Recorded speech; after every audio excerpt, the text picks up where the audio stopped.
Yo, press record. What's up? You're listening to Zero to X. My name is Daniel, and today with me, as always. Hey guys, my name is Amara. What's up? What's up? I'm doing great, bro. How you doing now? Good. I'm on episode 41. 42. This is episode 42. 42. I was confused. I said 41. We have spent, I think we officially started this I think it was February. February? I think it was February. Like either very last week in January or early Feb. One of the things that keeps us going, and guys, we promise you this is not cliche. Yeah. Is literally when some of you amazing listeners, amazing members of our community come back to us with questions. Yes. About what we said. Like, guys, I had a 1-hour conversation with one of our listeners and friends because she had questions on an episode that we talked about. Oh. Literally, yeah. What episode? What it takes to be a high performer and then excellence. These 2 episodes. She had extra questions. I was like, yo, let's get it. Whatever you have to talk about. And that warms my heart a lot. I can imagine. Not necessarily because, it's my thing, right? Yeah. But the only way you have those questions is if you are doing the things that we are suggesting. I see. Do you understand? So I was so happy that Amara and I set out to, how Amara and I are now is what the past 4 or 5 years of our friendship has been. We literally, that's why the intro to our podcast is just press record. Yo, press record. Press record. Because it's these typical conversations we would have. Yeah, with ourselves. But now we're forced to have them every Saturday for you guys. It's the typical conversation we're having. So much so that we don't even necessarily talk to each other during the week as much because bro, let's just save all the convo till Saturday, man. So it's the only way she could have had those questions to ask was if she was doing. And Amran, I think I've expressed this more than he has actually. Okay. I don't know what to call it here, but I know we have expressed that there is a kind of way we feel. There's a kind of way I feel about people that just see quote and unquote motivational advice, call it aspire to perspire. I used to feel that way. They just don't do anything with it. Yeah. And then you look at the quality of people that are telling you to do it. Everybody telling you to do it is a master in their industry. It takes a lot of pride and ego for you to say, no, this just sounds like motivation. But are you doing the results? Are you delivering on the results that they said? I think where people mix things up and it's understandable. But I think why people have a bit of an issue with what comes across as aspire to perspire is that it doesn't communicate the how. The how. I hear that. I hear that. Because naturally, if the how is communicated, people are more likely to follow through. Or at least there will be a percentage of people that you could say achieved success by your aspire to perspire. Which is why I think I like Zero to X, because a lot of the time we try to give practical steps 100% for our listeners. 100%. Do you get? But I had to accept at some point in my early 20s, it's not like I'm old, guys. And at the 20s, all of us still do. All of us still do. So in your earlier 20s. In my earlier, thank you. So I had to accept that this motivation, this aspire to perspire, as much as it might have gotten a bad rep, like a lot of things that get a bad rep, it does what it's supposed to do. It does what it's supposed to do, 100%. Bro. So if you choose to ignore it, I think it's a level of, it shows that you haven't really looked deep into it. And examine for yourself whether this thing is worth committing some level of energy, time, or whatever resources you might have. I agree.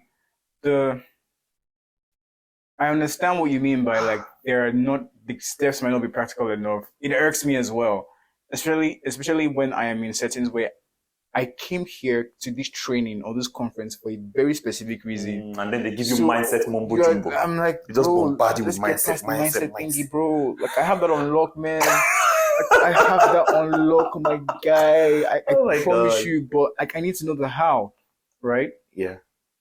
But then there was one of such conferences that I went for. It was in one of the industries that I'm trying to get into.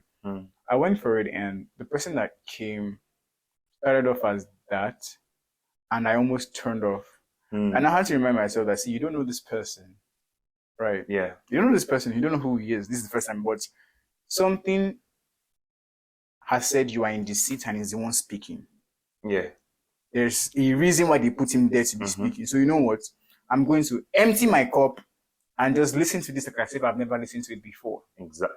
Bro. I listened to it. That's a very solid way. Funny enough, I still got stuff out of it. It was a mix of the mindset thing and then the how-tos. Right? But now guess what? Was fortunate enough to exchange contacts with this set person by the end of the conference. And I'm seeing his WhatsApp stories. Every single day, results. Every single day, results. Progress. I'm literally seeing that these things he's talking, like you are seeing the every, and I'm almost overwhelming, like, God, am I playing? Is this play? Am I raindrop? Am I rain? Like, what am I doing here, bro? Oh my God. Am I rain? Oh. Just fall down from heaven and just end up with the earth. Am I, bro? And I'm like, is the aspire to perspire that you did not want to listen to? Yeah. This person is practicing it along with the how-tos and getting results. Every successful person, when they give this speech, almost, even Alex Omondi, the most pragmatic of them all, almost always will tell you that, see, it takes three things: character, traits, belief. Character, traits, belief, man. So the aspire. Sorry, skills, traits, beliefs. Sorry, skills, traits, beliefs. That's what they're supposed to be. Skills, traits, beliefs. Traits, and beliefs. That's what they are. Just for correctness. Just for correctness sake. Yeah. But that belief is still there, man. Yeah. The traits are still there. You can't take it away. 100%. See, you can't take the most pragmatic of them all. See, in the first place, Alex is a nihilist. I mean, that's what he goes by. He's a nihilist. So he doesn't even really send a lot of the things that. But there is a place that this seeming aspire to perspire. It fits into everybody's puzzle. Everybody's puzzle. Without fail. There is no book you How read. do you want to? How? See, bro, like there's no place or occasion that these people will speak at. And they won't talk about that a little. Do you understand? Because like I said, the day-to-day of success is boring and dry. People don't become successes overnight. They become successes over time. But you don't see what that over time looks like. All you see is I didn't know this guy before. I now know him. Oh, who is he? He's popping, she's popping. Then they now go and start reading your story. They are reading 5 years, 10 years of work, of rejection, of uncertainties, of anxiety, of condensed into how many words? Exactly. How would they ever appreciate that? You know what I'm trying to say? So guys, I completely get it, man. There's a story in the Bible, like this is a classic story. When like it's humbling. There was a particular king in the Bible. There were two kingdoms. Let's put it. There were two kingdoms. Yeah, the general of one kingdom, had a sickness. Had a sickness, and a supposedly incurable sickness, right? And then they captured a slave girl from the other kingdom. The other kingdom happened to be Israel. Captured a slave girl from the other kingdom, and she was Israel, and she was an Israelite. They had a prophet named Elisha in their back in the country, and then as she was just 7, maybe they took care of her. Like times then were really, really interesting, right? Especially with slavery and all of like this interesting topics. So she was serving the man's wife, the general's wife. The general's name was Naaman. She was serving Naaman's wife. And then she now told the wife, because for some reason, maybe they treated her well or whatever, but she could care enough to say, see, Oga's condition, I'm now using Nigerian paraphrase. Oga's condition is not hard. There is a prophet back at home that would actually heal him, like easily. Yeah. Easily. I mean, he was a man of renown, of stature. He had won wars. He had gone on campaigns. He had brought glory to his king. He was richer. But that sickness was just an L, was a comma. So the nurse said, okay, you know what? Let's just go and do it. So Naaman now carries gifts and blah, blah, blah, blah, blah, embarks on the journey to Israel. Elisha, being the incredible prophet of God that he is, now probably knew that he was coming, maybe by the Spirit of God told him somebody, or he was revealed to him that Naaman is on his way. Now sends his servant, Gehazi, to go meet Naaman on the road and tell him, greetings, greetings. We know you are coming here for healing. All you have to go and do is to go to the River Jordan and just dip yourself 7 times and you'll be fine. Naaman was bloody pissed, man. Naaman was bloody pissed. What do you mean? What do you, like, are there no better rivers and springs in my country? Like, I thought he would even come outside and wave his hand and do this, and they were looking for something hard. Like, as let me be like, say, I end this healing. You understand what I'm trying to say? And then he just went on his way. Angrily just turned back.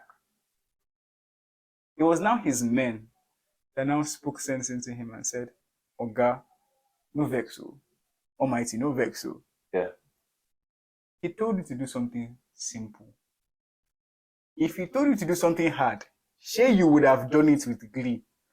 Why not just go and do this simple one that he has told you to do? Like, what's the worst that could happen? Yeah. What's the worst? And then it's like, he listened to reason, and then he went and dipped himself in the River Jordan 7 times, came out, and was totally healed. His skin was leprosy. His skin was like a totally newborn baby's skin after he came out. And he was like, wow, man, I'm sure one of those servants in their head would be like, oh, see him. Look at you. You follow us a glass now. That kind of this thing. So what we're trying to say is that, like, I told that entire story in essence, because every time I think about, oh, this is what should be done to get this result. Simple. And it sounds too simple. It sounds simple. In this case, it was even easy to do. Yeah. It's like, is that really all? Is that all? There's no more? There's no more. Like, that's it? Nah, can't that can't be, man. You ask for advice for someone and they just tell you something. Let's say you were expecting one gigantic breakthrough revelation of what the answer should look like. And they just tell you. I work 10, 12 hours daily. That's all. You don't do this, you don't do this. Like, what's the secret to success? You have a full page and 4 more. You have higher education middle paper. You're ready to write notes. And they just tell you, I just do this, finish. And you're looking at your paper, like, there's plenty empty spaces, there's empty pages. Like, this can't be right. Like, guys, you don't have the results that they have. Oh my God. You don't have the results that they have, do you? Just listen. Humble yourself, man. Humble yourself. Oh my God. Humble yourself. One of the more popular mainstream quotes, aspire to perspire, that I've always liked. The first person I heard it from was from Dwayne Johnson, The Rock. It says, be humble, be hungry, and always be the hardest worker in the room. But he said be humble first. It might have been happenstance, but humility plays a big, because if you don't do what you need to do because it sounds simple, it doesn't sound difficult. Oh, Amazon KDP, I just need to make books and frameworks. That's it. Oh, I just need to run ads, but that's it. I've run ads before, Jerry, it did not work.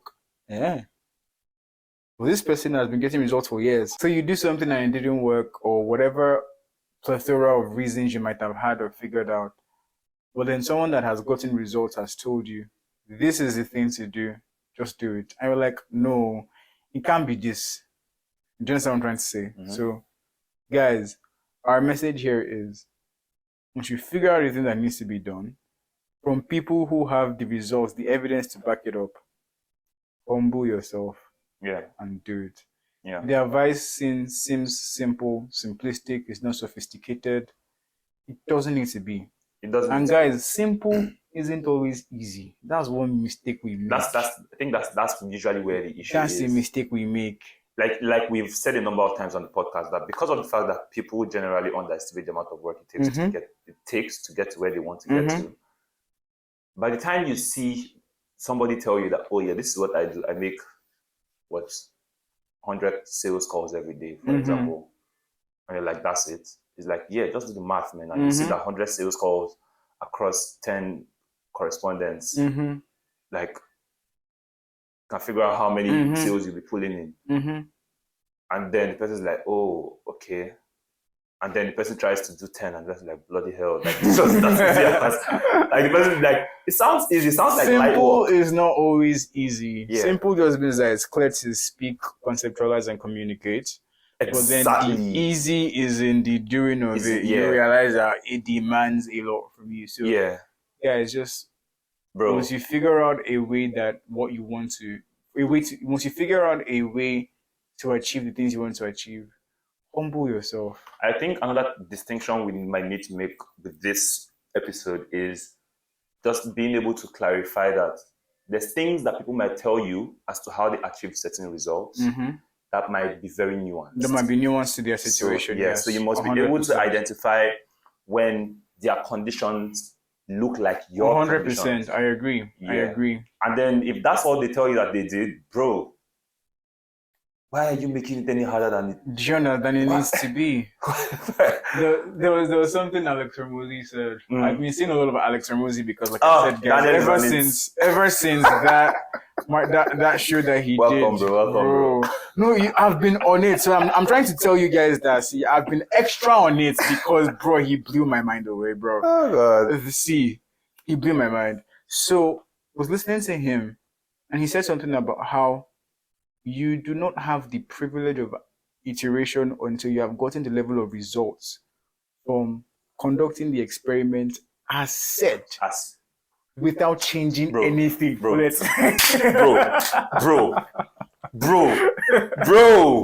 Oh, God. If people could understand, don't change anything. The problem is you're considering yourself to be smarter than you really are. Understand. Relax first. Do you understand? See first fruits. Of your labor. See that one first. Bro, I'm like, I think. Oh my God, bro, I had to learn this the hard way. Oh my God. When they tell you, and that's the thing with trading, they tell you take step A. Take step B, you arrive at step C. But no, you took step A, you know, see how this step B are it's not giving. It's not giving what I need to give. Let me just tweak it a bit. Oh, yeah. That's how you go from spending 3 months to 6 months. That's wild. Bro. That's wild. I sit all the time with people, I'm like, somebody give you an exact roadmap, blueprint to the letter. Don't change anything. Achieve first fruits of your labor. Do you understand? Then let it not be that, oh, maybe your personality styles don't match, your circumstances don't match, you need to tweak something. At least now you have the understanding to know what to tweak without affecting the outcome negatively. Understood. That makes a lot of sense. It will always come back to this thing about humility, yeah? Oh, it's humility, man. That they have told you to do, that is the way it works. Just do it. Just do it. And the problem is that we like to think of ourselves as smarter than we really are. And see, this was not because me, I'm very open to change and feedback. This was not a hard pill for me to swallow. So far, I'm not seeing results. What's the point? What's the shoulder back? Don't punish that smartness. What is it? I'm not seeing results. You are. Come and tell me what you do, so we take notes at your feet. What are we talking about? Oh my God. Do you understand what I'm trying to say? Yeah.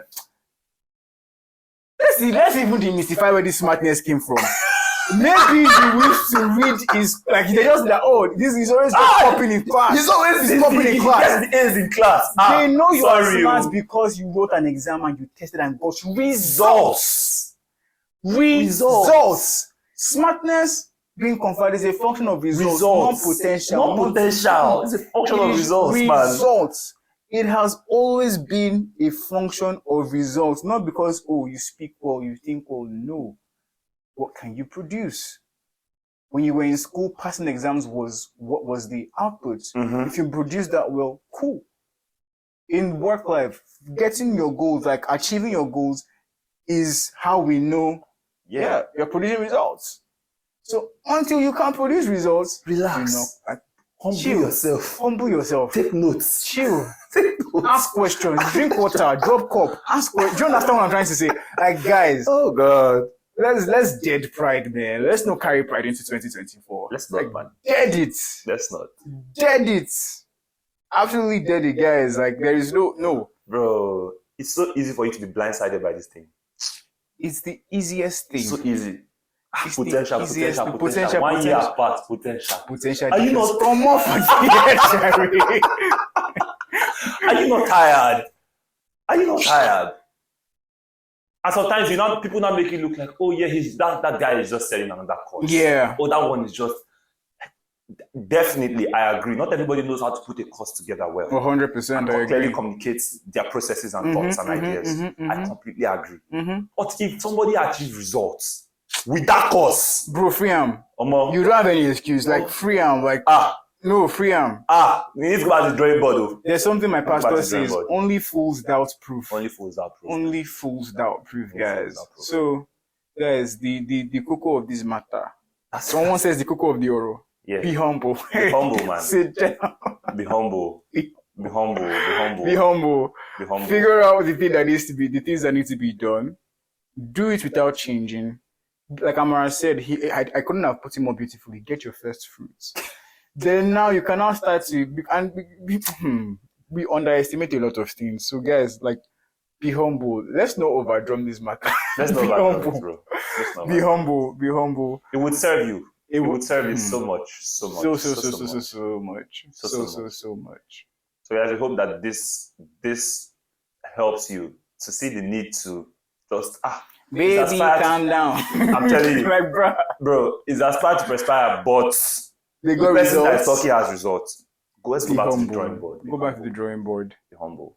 And so, guys, we thank you for listening as always. As always, you guys are the dream. Yeah. We'll see you in the next one. Cheers, guys.